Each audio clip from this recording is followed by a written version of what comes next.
Hallelujah. प्रभु का धन्यवाद हो, परमेश्वर की स्तुति हो। इस समय के लिए हम प्रभु का धन्यवाद करेंगे। प्रियो, प्रभु महान है, वो हम सबसे प्रेम करते हैं और हम उनकी भलाइयों को अपने जीवन में जब देखने पाते हैं तो हमारे जीवन में उसकी आराधना स्तुति अवश्य होनी चाहिए और होती भी है उन लोगों के जीवन में जो वाकई परमेश्वर के लोग हैं। आइए हम प्रभु की आराधना करेंगे, उसका धन्यवाद करेंगे उसकी भलाइयों के लिए। धन्यवाद पिताजी, हालेलुया। महान जीवित परमेश्वर आपका धन्यवाद, राजाओं के राजा, प्रभुओं के प्रभु, सर्वशक्तिमान परमेश्वर आपकी स्तुति हो। Hallelujah, hallelujah. धन्यवाद, धन्यवाद, धन्यवाद, धन्यवाद, धन्यवाद, धन्यवाद। सर्व सामर्थ्य परमेश्वर आपका धन्यवाद हो, धन्यवाद हो। पवित्र पवित्र पवित्र पवित्र स्वामी आपका धन्यवाद। Hallelujah, hallelujah, hallelujah, hallelujah. धन्यवाद महान और जीवित परमेश्वर, हालेलुया। इस समय के लिए धन्यवाद करते हैं, आपकी दया के लिए धन्यवाद करते हैं, इस नए दिन के लिए धन्यवाद करते हैं प्रभु। प्यारे पिता, हमारा हृदय धन्यवाद से भरा हुआ प्रभु जी। और पिताजी, हमारा हृदय प्यारे पिता आपको समर्पित होने पाए। प्यारे प्रभु, जितने भाई बहन बुजुर्ग बच्चे नौजवान आज संगति में शामिल होते हैं, आज यूट्यूब इस आराधना में शामिल होते हैं, प्रभु जी सबसे अपने वचन के द्वारा बातचीत कीजिएगा। पिताजी, पवित्र आत्मा जी आप हमारे शिक्षक हैं, आप ही वचन सिखाएं ताकि प्रभु जी हम उद्धार पाने के लिए बढ़ते जाएं। प्रभु एक एक जन की मन की आंखों को ज्योतिर्मय कीजिएगा, प्रकाशमान कीजिएगा, ताकि पिता जो वचन है उसको समझकर उसके अनुसार चलने पाए। धन्यवाद प्रभु, सारी बात आपके हाथ में सौंपते हुए धन्यवाद के साथ प्रार्थना प्रभु यीशु मसीह के नाम से मांगते हैं, आमीन।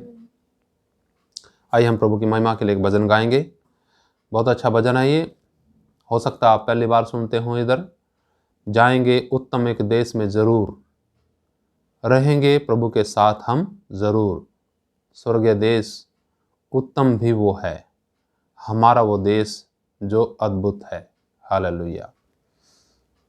जाएंगे उत्तम एक देश में ज़रूर, रहेंगे प्रभु के साथ हम ज़रूर। जाएंगे उत्तम एक देश में ज़रूर, रहेंगे प्रभु के साथ हम ज़रूर। स्वर्गीय देश हमारा वो देश जो अद्भुत है। स्वर्गीय देश उत्तम भी वो है, हमारा वो देश जो अद्भुत है। जाएंगे उत्तम एक देश में ज़रूर, रहेंगे प्रभु के साथ हम ज़रूर। पिता को भाया है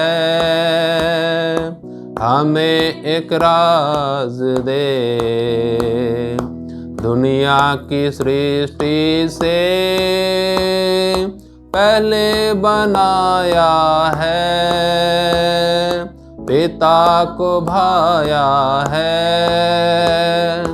हमें एक राज दे, दुनिया की सृष्टि से पहले बनाया है। जाएंगे उत्तम एक देश में ज़रूर, रहेंगे प्रभु के साथ हम। जाएंगे उत्तम एक देश में ज़रूर, रहेंगे प्रभु के साथ हम ज़रूर। अद्भुत नगर वो है, ईश्वर की रचना है। दृढ़ता से नींव डाले, सिर भी किया है। अद्भुत नगर वो है, ईश्वर की रचना है। दृढ़ता से नींव डाले,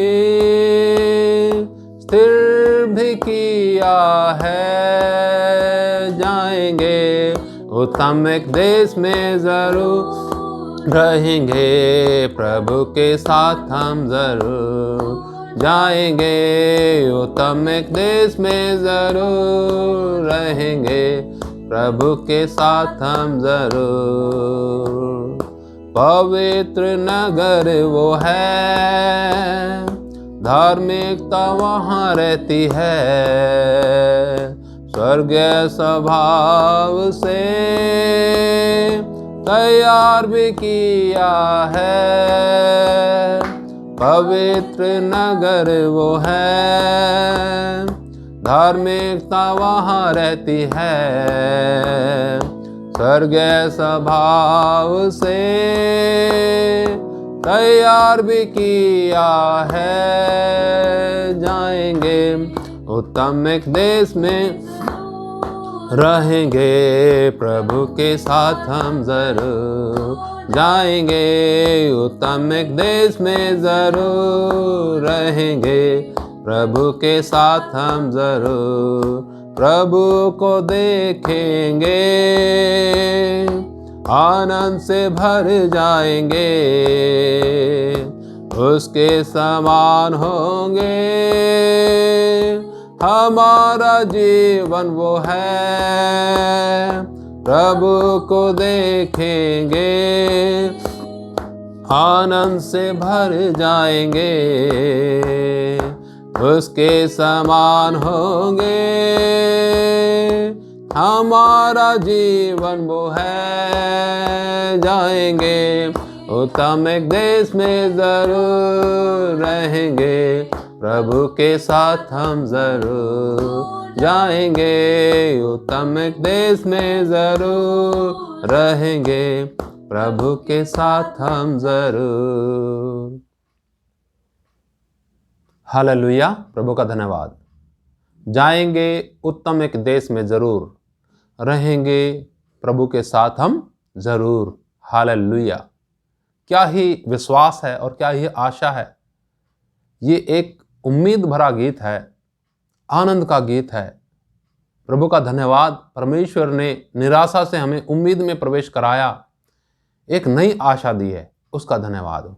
प्रियो, आइए हम प्रभु के वचन में चलेंगे और आज हम प्रभु के वचन से थोड़ा सा कुछ देखेंगे उत्तम देश के विषय में। इसलिए हम थोड़ा पुराने नियम से लेकर के कुछ वचन देखते हुए नए नियम की तरफ कोशिश करेंगे चलने के लिए। हम व्यवस्था विवरण और उसका हम 8 अध्याय हम पढ़ेंगे। व्यवस्था विवरण उसका 8 अध्याय और 1 से लेकर के हम 10 तक पढ़ेंगे।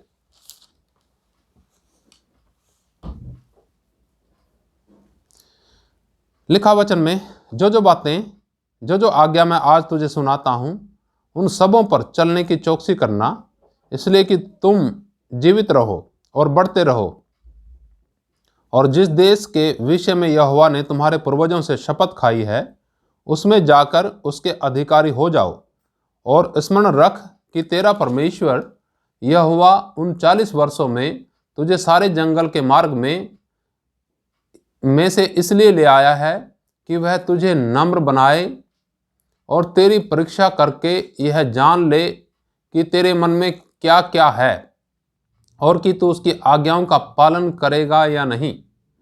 उसने तुझको नम्र बनाया और भूखा भी होने दिया, और वह मन्ना जिसे न तू और न तेरे पुरखा ही जानते थे, वही तुझको खिलाया, इसलिए कि वह तुझको सिखाए कि मनुष्य केवल रोटी ही से नहीं जीवित रहता, परंतु जो जो वचन यहोवा के मुख से निकलते हैं उन्हीं से वह जीवित रहता है। इन 40 वर्षों में तेरे वस्त्र पुराने न हुए और तेरे तन से भी नहीं गिरे और न तेरे पांव फूले। फिर अपने मन में यह तो विचार कर कि जैसा कोई अपने बेटे को ताड़ना देता है, वैसे ही तेरा परमेश्वर यहोवा तुझको ताड़ना देता है। इसलिए अपने परमेश्वर यहोवा की आज्ञाओं का पालन करते हुए उसके मार्गों पर चलना और उसका भय मानते रहना, क्योंकि तेरा परमेश्वर यहोवा तुझे एक उत्तम देश में लिए जा रहा है, जो जल की नदियों का और तराइयों और पहाड़ियों से निकले हुए गहरे गहरे सोतों का देश है। फिर वह गेहूं, जौ, दाखलताओं, अंजीरों और अनारों का देश है, और तेल वाले जैतून और मधु का भी देश है। उस देश में अन्न की महंगी न होगी और न उसमें तुझे किसी पदार्थ की घटी होगी, वहाँ के पत्थर लोहे के हैं और वहाँ के पहाड़ों में से तू तांबा खोद कर निकाल सकेगा, और तू पेट भर खाएगा और उस उत्तम देश के कारण जो तेरा परमेश्वर यहोवा तुझे देगा उसे धन्य मानेगा। परमेश्वर के वचन के पढ़े जाने और सुने जाने पर बड़ी कृपा हो और हम सब के लिए आशीष का कारण हो। प्रियो, यहाँ पर हम देखते हैं एक उत्तम देश के विषय में। उस उत्तम देश में परमेश्वर अपने चुने हुए लोगों को लेके जा रहा है। यहाँ पर जो इस्राएली लोग हैं, जिन्हें बंधुआई में से, मिस्र की बंधुआई में से प्रभु जी ने निकाला था, यहाँ पर हम देखते हैं परमेश्वर का जो भलाई है, परमेश्वर की जो भलाई है वो हम इस्राएलियों के जीवन के अंदर देखने पाते हैं। इधर यहाँ पर बहुत सी बातें हैं। यहाँ लिखा है, जो जो आज्ञा मैं आज तुझे सुनाता हूँ उन सबों पर चलने की चौकसी करना, इसलिए कि तुम जीवित रहो और बढ़ते रहो। यहाँ पर देखते हैं प्रभु के वचन में प्रभु का दास कहता है कि जो जो आज्ञा आज मैं तुझे क्या करता हूँ, सुनाता हूँ, उसके अनुसार चलने की चौकसी करना, जिससे तुम क्या रहो, जीवित रहो और बढ़ते रहो। सबसे पहले तो शैतान ये मन में डालता है, ये जो परमेश्वर का वचन है उसके अनुसार चलेंगे तो हमारा धंधा बंद हो जाएगा, हमारा काम जाता रहेगा। प्रियो, ये शैतान के विचारों को अपने दिमाग में स्वीकार करने की आवश्यकता नहीं है। हमने परमेश्वर के वचन को स्वीकार करके उसके ऊपर विश्वास करने की आवश्यकता है। चाहे धंधा चौपट हो, चाहे काम चले या ना चले, कोई मतलब नहीं, क्योंकि जीवन है तो सब कुछ है। जब हम उसकी आज्ञाओं के अनुसार चलेंगे तो जीवन मिलेगा। अब देखिए आगे यहां वचन में लिखा है कि इस याद रख कि तेरा परमेश्वर यहोवा उन 40 वर्षों में तुझे सारे जंगल के मार्ग में से इसलिए ले आया है कि वह तुझे नम्र बनाए और तेरी परीक्षा करके यह जान ले कि तेरे मन में क्या क्या है और कि तू उसकी आज्ञाओं का पालन करेगा या नहीं। प्रियो, यहां पर परमेश्वर के वचन में बिल्कुल स्पष्ट है। परमेश्वर उन्हें यानी इस्राएलियों को मिस्र देश में से जब निकाल के लेके आया, तो जहां जिस उत्तम देश में, जिसको कहते हैं कनान देश, जो आज का जो इस्राएल है, उस देश में ले जाने के लिए उनकी अगुवाई की परमेश्वर ने। परंतु याद रखिए, यहां पर जब हम देखते हैं तो उन्हें 40 वर्ष लगे। कितने साल लगे?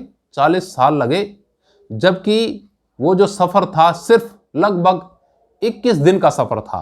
मिस्र से और इस देश तक आने के लिए 21 दिन लगते थे लगभग।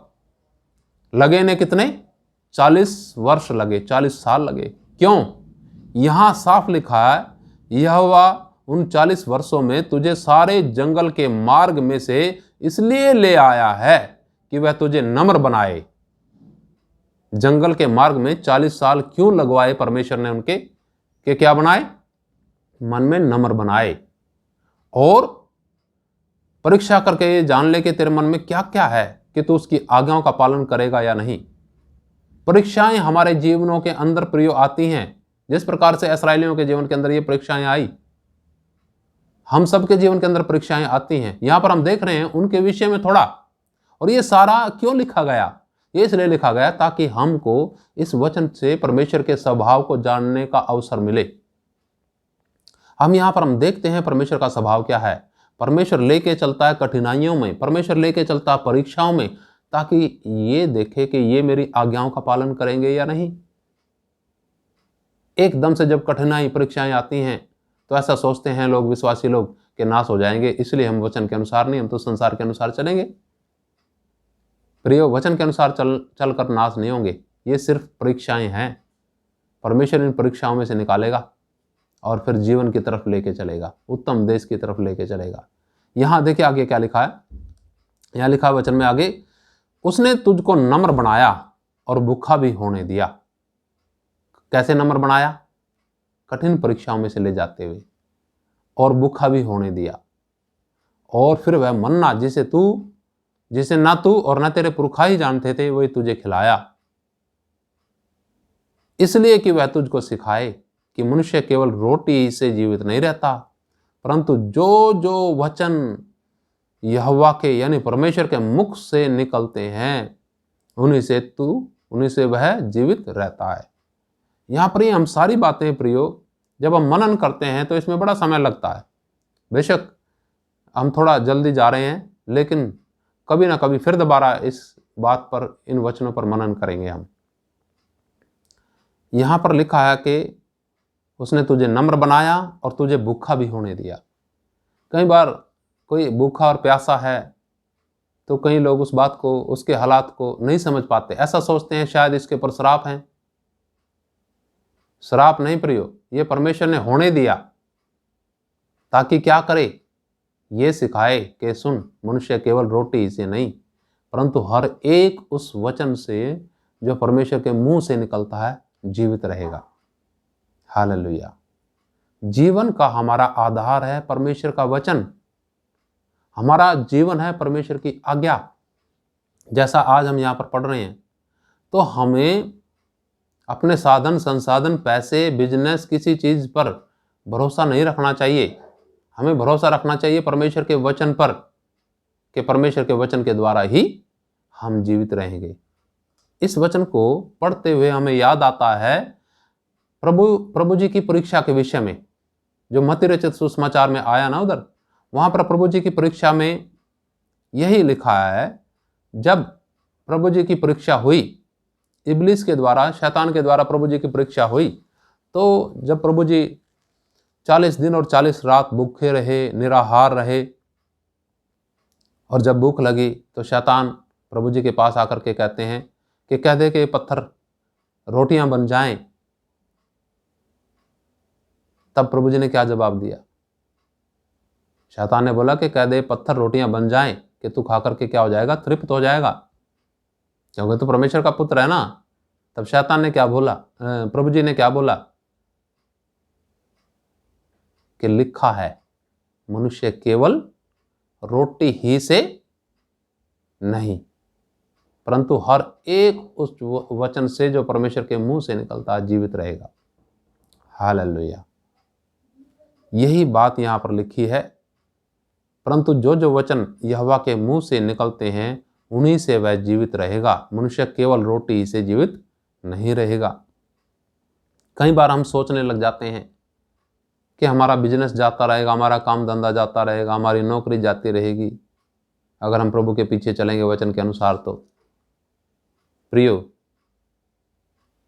ये सारी बातें परमेश्वर होने देता है ताकि वो हमारी परीक्षा करके ये जान ले कि हमारे मन में उसके प्रति क्या है, हम उसकी आज्ञा का पालन करते हैं कि नहीं।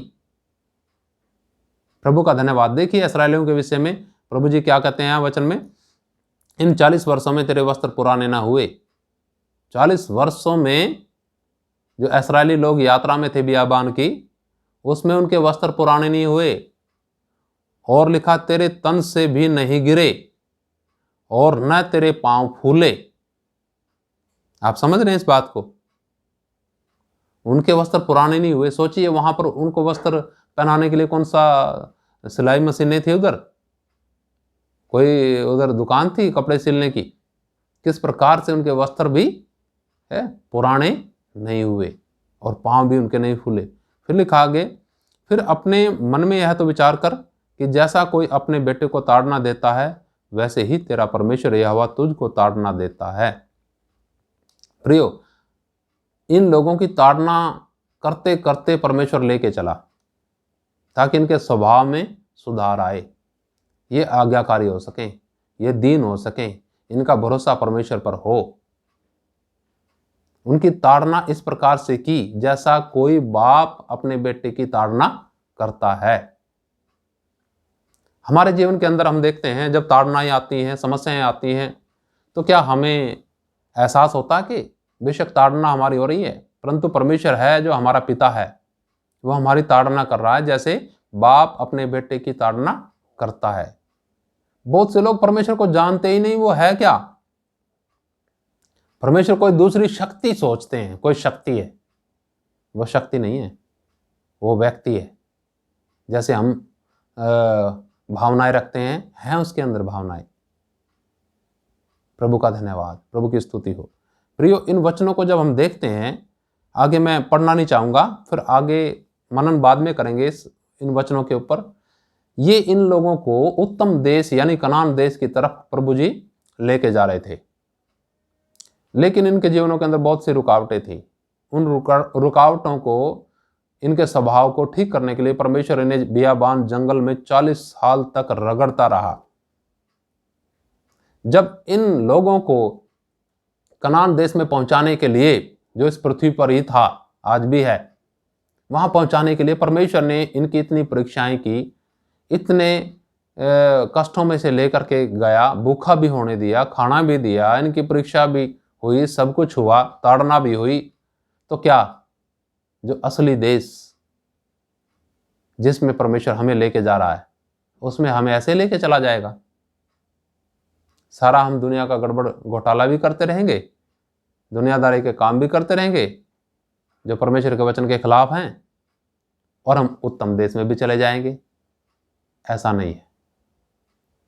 उत्तम देश में परमेश्वर लेके जाएगा जरूर, लेकिन उन लोगों को जो लोग इन दुनियादारी की बातों से मन हटाएंगे, जो लोग परमेश्वर से प्रेम करेंगे, जो लोग उसकी आज्ञा का पालन करेंगे और उसकी आज्ञाओं को अपना जीवन ही समझेंगे, चाहे कुछ भी नुकसान उन्हें हो, हर एक नुकसान उठाने के लिए जो व्यक्ति तैयार है, उसे स्वर्गीय देश, उत्तम देश में प्रभु लेके जाएगा। अभी हमने एक भजन गाया था ना उत्तम देश के विषय में, बड़ा अद्भुत भजन है वो।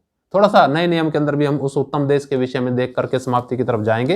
ये मिलेगा प्रकाशित वाक्य और उसका 21 अध्याय। कई बार हमने पढ़ा है ना प्रकाशित वाक्य 21 अध्याय, सिर्फ आज थोड़ा सा पढ़ेंगे। एक वचन में ऐसा लिखा है 21 के, फिर मैंने नए आकाश और नई पृथ्वी को देखा, क्योंकि पहला आकाश और पहली पृथ्वी जाती रही थी और समुद्र भी न रहा।